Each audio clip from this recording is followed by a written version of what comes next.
Pada tutorial kali ini, saya akan membahas mengenai fungsi dari penggunaan tombol F1 sampai F12 keyboard pada AutoCAD. Nah, ini saya sudah merangkumnya. Nah, fungsi dari penggunaan tombol keyboard F1 sampai F12 pada AutoCAD ini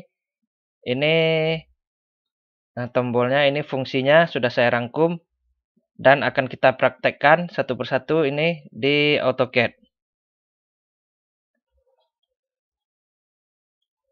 Oke, yang pertama kali ini kita mulai dari nomor 1 yaitu tombol F1. Tombol F1 di AutoCAD ini fungsinya adalah untuk menampilkan bantuan atau help secara offline maupun online.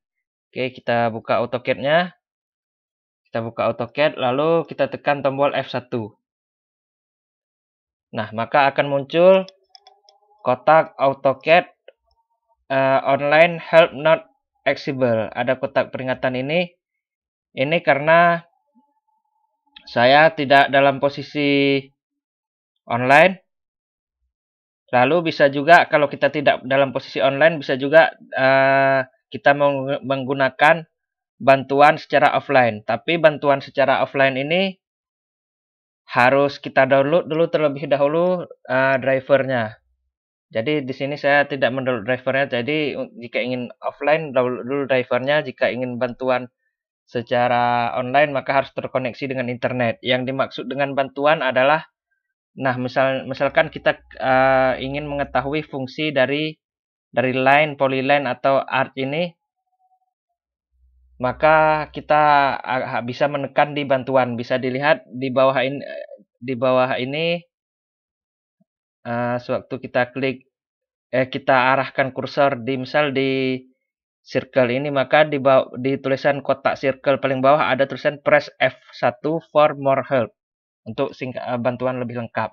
Nah, itulah fungsinya dari tombol F1, yaitu untuk menampilkan bantuan yang kita perlukan di AutoCAD, baik secara offline maupun online. Selanjutnya, yang kedua ada tombol F2, fungsinya untuk menampilkan perintah komen. Oke, kita klik di AutoCAD, misal sebelumnya ini kita ketik saja sembarang, misal REC, kita tekan enter. Lalu kita hapus lagi. Lalu kita tekan C atau circle, enter. Lalu kita hapus lagi. Nah, ini jadi kita sudah melakukan beberapa pekerjaan. Jadi kita bisa melihat apa sajakah yang sudah kita lakukan dengan menekan tombol F2. Tekan tombol F2 pada keyboard. Nah, maka akan muncul history atau riwayat pekerjaan yang kita lakukan di AutoCAD ini. Bisa dilihat ini muncul komen REC, lalu muncul komen circle, muncul komen save, muncul erase atau hapus, center. Nah, ini adalah history atau riwayat tombol yang pernah saya tekan tadi barusan di AutoCAD. Selanjutnya,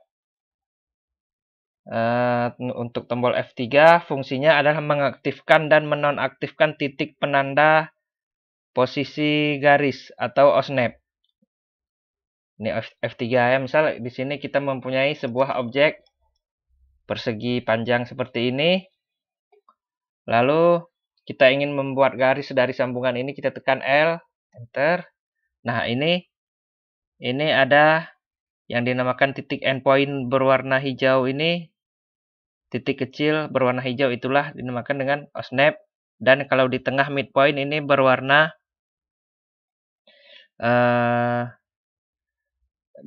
hijau juga, tapi bentuk segitiga kecil ini.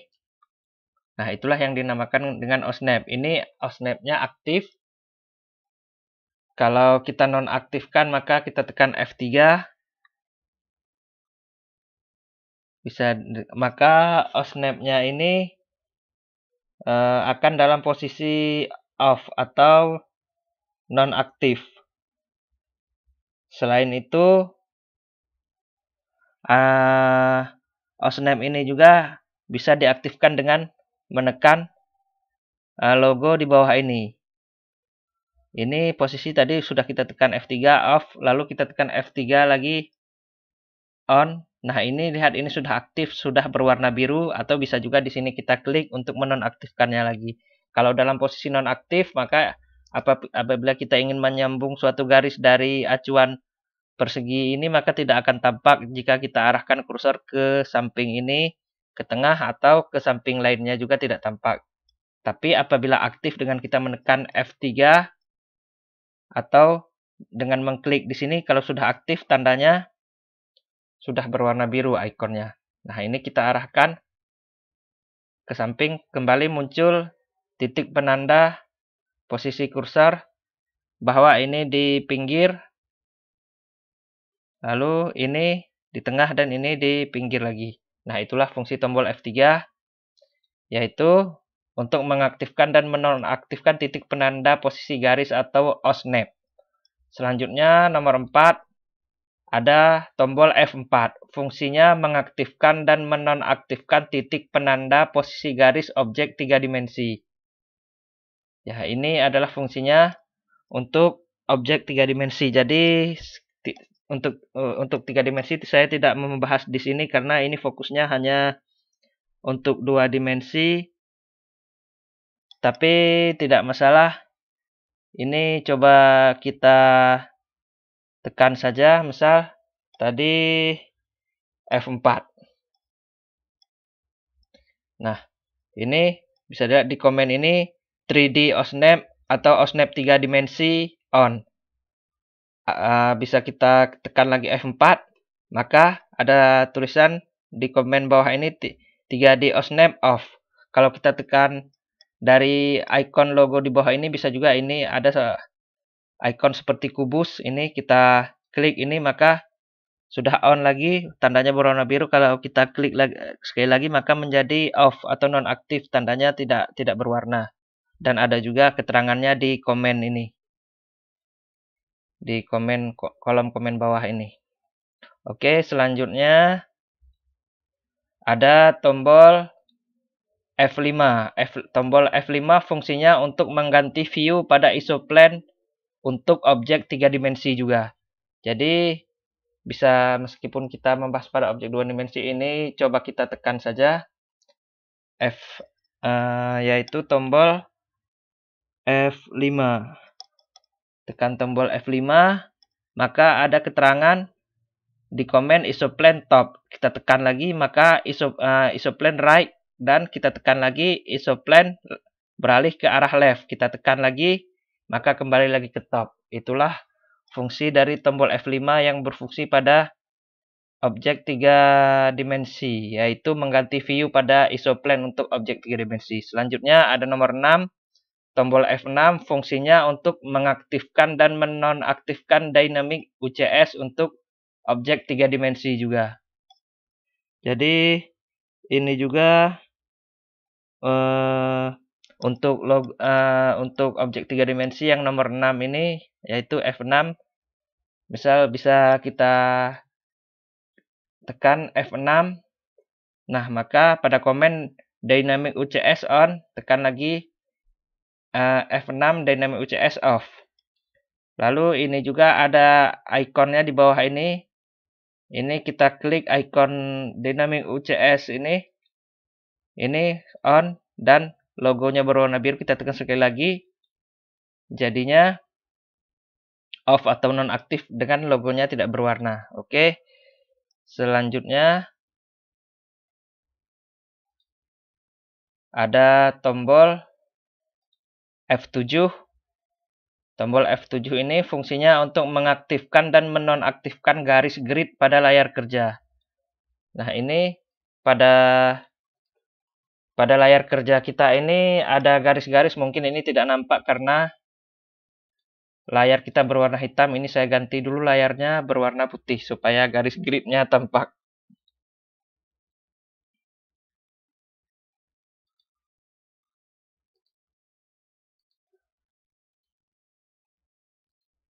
Nah, ini bisa dilihat, ini sudah tampak garis grid. Nah, lalu coba kita tekan F7. kita tekan F7 pada keyboard. Nah, maka bisa dilihat garis atau grid pada layar kerja ini sudah hilang. Bisa kita tekan lagi F7 sekali lagi, maka garis gridnya tampak atau muncul kembali. Atau garis grid ini juga bisa kita aktifkan dan nonaktifkan melalui logo grid yang ada di bawah. Ini dia, klik sekali di grid mode ini, nah maka garisnya hilang, dan klik sekali lagi maka garisnya ada lagi. Oke, selanjutnya kita beralih ke nomor 8. Ada tombol F8 yang fungsinya untuk mengaktifkan dan menonaktifkan orto atau arah gerakan kursor secara bebas atau tegak lurus. Nah, misal orto ini pertama kita buat garis L seperti ini, enter. Nah, ini ortonya kita arahkan mouse atau kursor ini. Oh, ini layarnya saya kembalikan terlebih dahulu ke warna hitam agar lebih jelas untuk penggambaran posisi garis. Saya tekan L, enter. Nah, ini ortonya aktif. Saya arahkan ke samping, dia lurus saja. Saya arahkan ke bawah, lurus.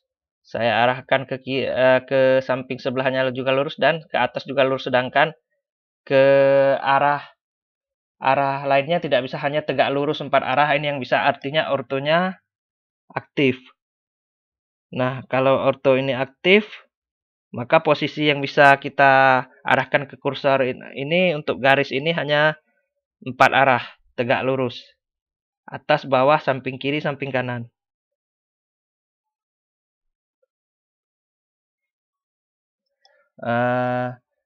Untuk itu maka kita tekan F8 sekali. Maka bisa dilihat ini pada komen orto off. Nah, ini begitu orto off atau nonaktif, maka kita bisa menggerakkan dengan bebas arah garis yang akan kita gambar ini, seperti putaran jarum jam atau putaran bebas ya. Jadi tidak hanya tegak lurus seperti sewaktu orto on tadi. Nah, selain itu orto ini juga bisa diaktifkan dan dinonaktifkan melalui melalui logo yang ada di bawah ini, yaitu ini dia logo ortonya. Ini kita klik sekali, maka ortonya bisa dilihat nih, orto on keterangannya. Dan kalau on berwarna biru, kita coba lagi buat garis, kita arahkan garis. Nah, tidak bisa bebas lagi, hanya bisa ke 4 arah atau tegak lurus. Lalu kita klik lagi di orto ini, atau bisa dengan menekan F8. Orto sudah nonaktif, maka garis bisa diarahkan secara bebas. Oke, selanjutnya ada nomor 9, yaitu F9 dengan fungsi mengaktifkan dan menonaktifkan snap atau pergerakan garis yang dibuat mengikuti jarak snap yang diatur. Nah, ini F9 ini bisa kita tekan pertama F9. Nah, ini snapnya off. Bisa kita buat garis ini, tekan L misal. Nah, ini kita buat garis, tapi ini garisnya masih bebas. Tidak ada jarak sesuai dengan snap, karena snapnya nonaktif. Sewaktu kita arahkan ini bebas saja, bisa ditarik panjang atau sampai sesuka kita. Lalu kita aktifkan snapnya dengan kita menekan F9. Nah, di keterangan ini snap on. Oke, snap sudah aktif. Lalu kita buat garis. Misal kita tekan L, enter. Nah, ini juga masih tidak bisa, masih tidak sesuai dengan jarak yang ada di snap. Jadi ini perlu kita zoom terlebih dahulu. Kita zoom sedikit dengan men-scroll ke atas keyboard seperti ini. Nah, kira-kira kita zoom agar jarak snapnya tampak, kecuali jarak snapnya settingan snap kita atur ke dalam jarak yang lebar. Sedangkan settingan default dari snap ini adalah 10. Ini snap ini juga bisa diaktifkan di logo di bawah ini selain dari tombol F9. Bisa diaktifkan dan dinonaktifkan juga dari sini. Klik sekali maka ada keterangan snap off, klik sekali lagi maka ada keterangan snap on. Dan pengaturan jarak snapnya juga bisa diklik di sampingnya ini. Nah, ini snap setting, pilih snap setting. Nah, bisa dilihat snap untuk arah X 10, untuk arah Y 10. Jadi untuk arah tegak lurus ini settingan defaultnya 10. Makanya harus di zoom layarnya agar nampak jarak snapnya. Oke, misal kita tes, buat lagi ulang L, enter. Nah, kita klik ini misal di sini. Maka kita arahkan kursor, maka dia akan berhenti sebesar 10 cm sendirinya. Kita klik lagi, kita arahkan lagi, maka berhenti 10 cm. Kita arahkan lagi, berhenti 10 cm. Kalau kita mau ke arah samping, maka kita klik sekali, lalu kita arahkan ke samping sini misal, maka berhenti lagi dia 10. Lalu ke arah bawah, berhenti lagi 10. Tidak langsung ke bawah seperti kontan, seperti tidak aktif snapnya. Kalau aktif dia perlahan per 10 jaraknya atau per jarak yang kita atur. Nah, kita arahkan misal ke sini lagi, ke sini, ini semua per 10.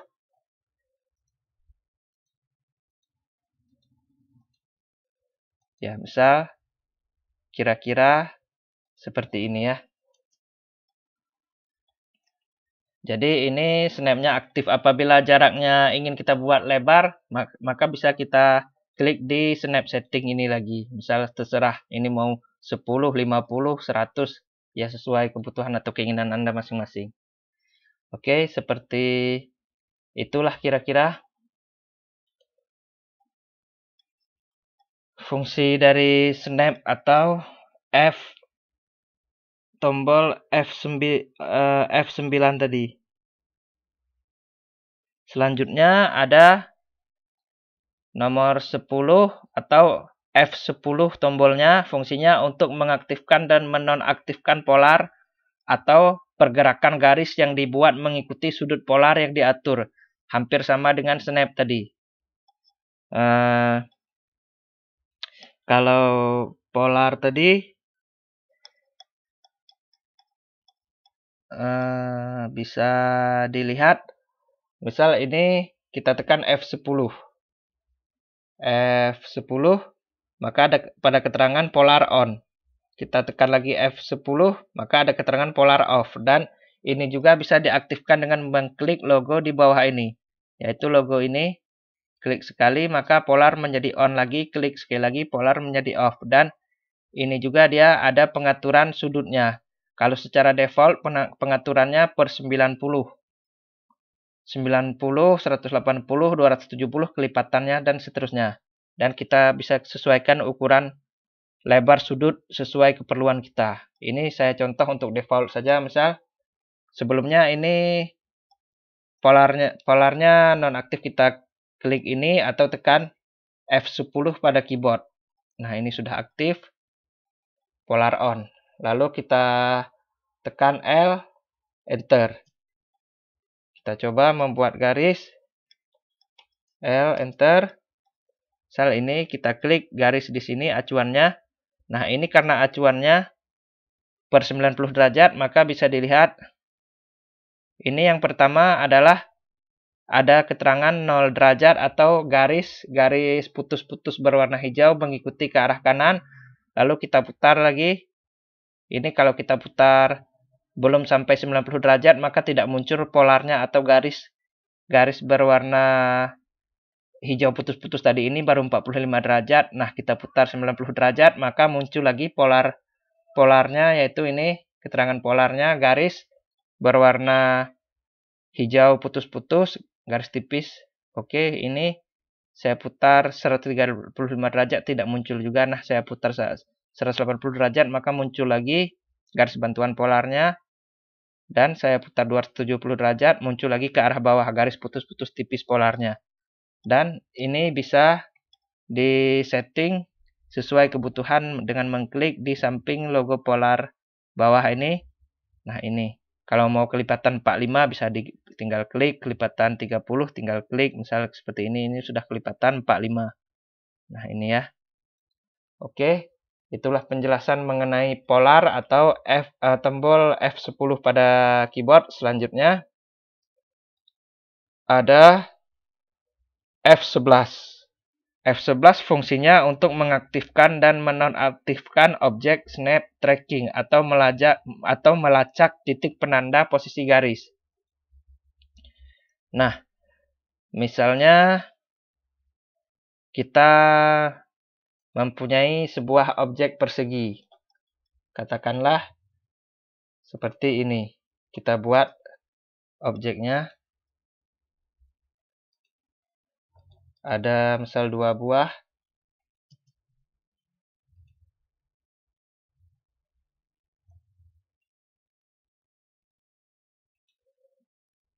Nah, katakanlah seperti ini. Ini tidak pakai, kita hapus. Katakan seperti ini objeknya. Lalu kita ingin membuat sebuah lingkaran yang posisinya tegak lurus dengan gambar ini. Misal kita ingin posisi ini kalau ditarik garis lurus, misal seperti ini saya contohkan, tapi seperti ini sudah ditarik garis bantu. Lalu seperti ini. Jadi kita ingin membuat sebuah lingkaran di sini ya, tepatnya di sini, di antara garis tegak lurus kedua persegi ini. Tapi kita tidak perlu membuat garis bantu seperti ini. Ini kita hapus saja. Kita hapus garis bantunya. Jadi kita bisa mengaktifkan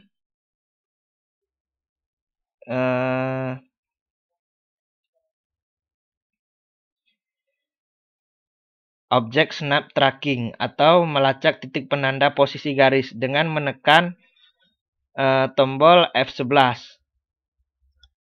Atau bisa juga dengan menekan logo yang ada di bawah. Kita tekan yang pertama F11. Nah, ini objek snap trackingnya off. Jadi sebelumnya aktif. Kita tekan lagi F11. Maka kembali on. Jadi ini juga ada logo di bawah ini, bisa kita klik untuk mengaktifkan objek snap tracking ini selain dari tombol F11. Misal kita klik ini, nah ini tidak berwarna lagi, jadi objek snap trackingnya off. Kita klik sekali lagi, objek snap trackingnya on. Jadi bisa dengan menekan logo di bawah atau bisa dengan menekan tombol F11. Nah, ini objek snap trackingnya sudah aktif. Maka misal kita coba membuat lingkaran seperti yang saya katakan dengan posisi tegak lurus dengan kedua persegi ini. Yaitu di titik ini, di sini kurang lebih tanpa bantuan garis bantu. Kita klik, ketik C pada keyboard lalu tekan enter. Lalu ini tinggal kita arahkan saja. Ini yang pertama kita arahkan di sini. Ya, tarik seperti ini. Lalu arahkan ke sini lagi. Bisa dilihat di yang pertama ada tanda plus tipis berwarna hijau. Lalu di posisi sudut persegi yang kedua juga ada logo plus tipis berwarna hijau. Lalu kita arahkan ke tempat pertemuan antara garis tegak lurus. Nah, bisa dilihat maka akan ada garis putus-putus tegak lurus di dua buah ini saling bertemu, dan disitulah titik yang akan kita buat persegi. Lalu kita klik di situ. Klik, maka akan bukan buat persegi, buat lingkaran maksudnya. Maka akan muncul lingkaran. Nah, sudah tepat seperti ini. Ini adalah pertengahan lingkaran. Bisa kita buat lagi, misal kita sesuaikan dengan garis bantu ini apakah sudah tepat di tengah lingkaran. Nah, sudah bisa dilihat ini adalah tengah lingkaran, sudah tepat.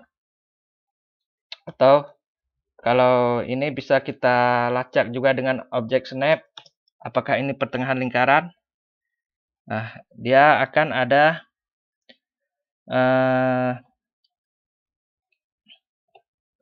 Nah, ini dia akan muncul center atau tanda bulat di tengah lingkaran ini. Artinya sini ini sudah pas tepat di antara sudut pertemuan garis tegak lurus dua buah persegi ini. Nah, itulah fungsi dari objek snap tracking. Atau saya ulangi, misal ini tarik saja, arahkan saja tanpa mengklik. Nah, maka akan muncul garis tipis-tipis dua seperti ini. Coba objek snap trackingnya kita nonaktifkan dengan menekan F11 atau mengklik pada logo. Nah, ini sudah off objek snap trackingnya. Kita tekan L, enter, atau bisa juga C, enter, atau apa sajalah. Yang jelas kita ingin agar mendapatkan posisi garis putus-putus tipis berwarna hijau seperti tadi agar membantu posisi penggambaran kita. Kita arahkan saja di sini yang pertama, lalu yang kedua kita arahkan di sini. Ini sepertinya masih aktif objek snap trackingnya. Kita sebenarnya mungkin karena ada circle atau lingkaran ini bukan masih aktif. Coba kita tes sekali lagi. C, enter. Ini kita arahkan di sini yang pertama. Yang kedua kita arahkan di sini.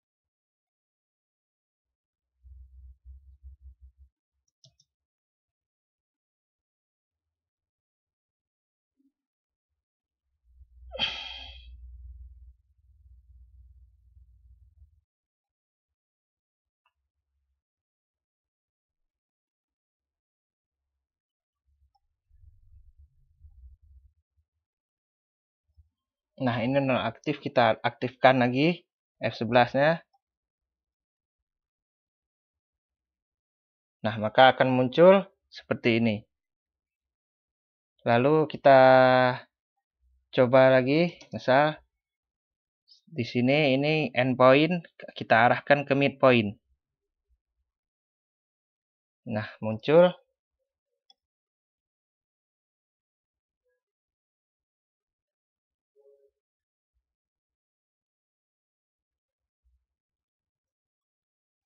Ini sepertinya harus dijajar agar lebih mudah.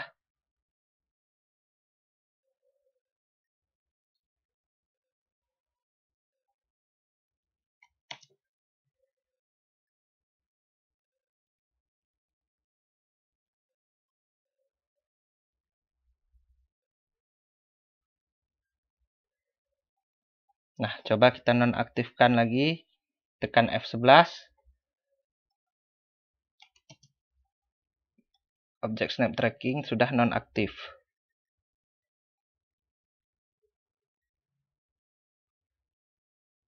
Nah, bisa dilihat ini tidak muncul. Mungkin munculnya kalau kita arahkan sesama endpoint, sesama OSNAP. Nah, ini muncul, kita arahkan ke sesama OSNAP yang bertipe endpoint atau titik garis di akhir. Ini muncul dengan posisi objek snap tracking nonaktif. Lalu coba kita arahkan di midpoint. Nah, ini midpoint. Kita arahkan ke sesama midpoint, tidak muncul. Lalu midpoint kita arahkan ke endpoint, tidak muncul juga. Lalu bagaimana dengan endpoint sesama endpoint? Nah, muncul.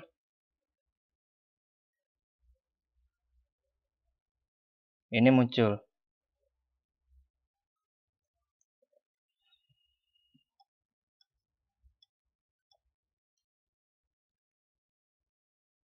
midpoint tidak muncul malah.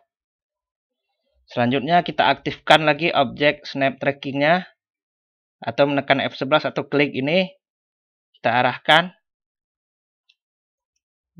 di snap di midpoint, ke midpoint ini lagi. Nah, muncul. Lalu ke midpoint ini juga muncul juga. Lalu antara midpoint dengan endpoint. Ini midpoint dengan endpoint. Nah, muncul midpoint dengan midpoint lagi. Muncul endpoint dengan endpoint. Muncul. Nah, kalau ini kita objek snap tracking kita nonaktifkan atau F11 kita tekan sekali lagi, ini objek snap tracking sudah off. Kita coba lagi. Kita arahkan midpoint dengan midpoint. Tidak muncul, kita arahkan endpoint. Sesama endpoint, nah muncul. Kalau midpoint dengan endpoint, midpoint, endpoint.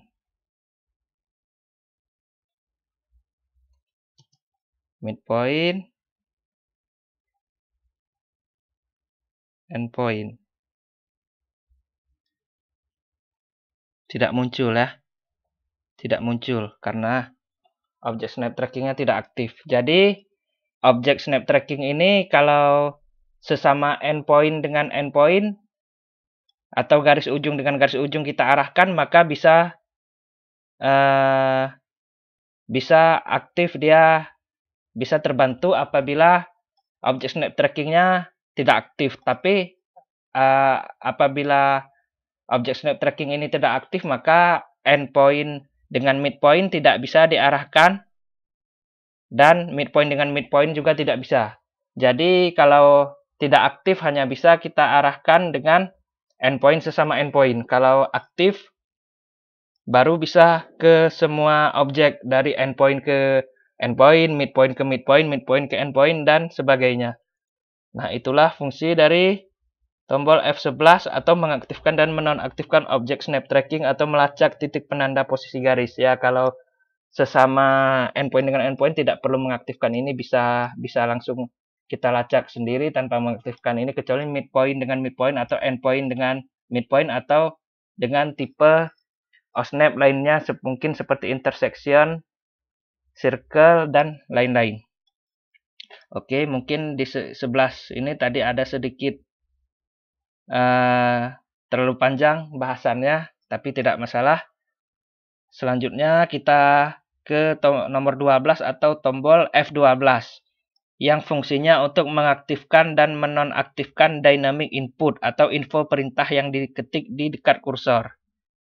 Nah, F12 ini bisa kita lihat ini sepertinya aktif, kita tekan ini, perhatikan kursor ini, kursor yang saya gerak-gerakkan ini, tekan REC misalnya. Nah, maka akan muncul banyak perintah, banyak keterangan seperti yang saya ketikkan itu. Itulah yang dimaksud dengan dynamic input atau perintah yang muncul untuk membantu kita sewaktu kita mengetikkan keyboard. Maka muncul perintah ini yang sangat membantu sewaktu menggambar. Nah, apabila ini nonaktif, kita tekan F12, maka akan ada keterangan nantinya dynamic input off. Ini posisinya dynamic input sudah off. Bisa dilihat ini logonya dynamic input off, atau bisa juga untuk mengaktifkan menonaktifkan dynamic input ini dengan mengklik tombol di sini selain menekan tombol F12. Nah, ini sudah saya tekan tombol F12. bisa dilihat dynamic input sudah berwarna biru. Saya tekan lagi sekali lagi F12, maka ini sudah berwarna abu-abu lagi dan ada keterangan dynamic input off. Saya tekan lagi F12, maka dynamic input berwarna biru dan sudah on. Atau kita klik di sini sekali di logonya. Ini sudah off, kita tekan lagi jadi on. Kalau on, seperti saya katakan tadi, kita tekan ini perintah di keyboard, maka di bawah kursor akan muncul keterangan yang kita ketikkan. Kalau dalam posisi tidak aktif atau on dynamic inputnya, maka apabila kita tekan tidak muncul perintah di bawah keyboard ini, melainkan perintahnya akan muncul di kotak komen di bawah ini. Nah, jadi saya rasa lebih membantu kita menggambar ketika dynamic inputnya ini aktif. Jadi kita tekan lagi F12. Nah, ini sudah aktif lagi, dynamic inputnya sudah berwarna biru logonya. Nah, saya lebih suka dynamic input ini aktif karena bisa langsung kita lihat tanpa harus menoleh ke bawah kalau aktifnya di perintah komen bawah ini. Kalau ini sudah aktif di keterangan bawah kursor ini, maka di tombol komen bawah ini jadinya tidak berfungsi lagi karena sudah berpindah di bawah kursor ini keterangan dynamic inputnya. Oke, sekian penjelasan dari saya mengenai fungsi dari tombol keyboard F1 sampai F12 pada AutoCAD. Sampai jumpa pada tutorial selanjutnya.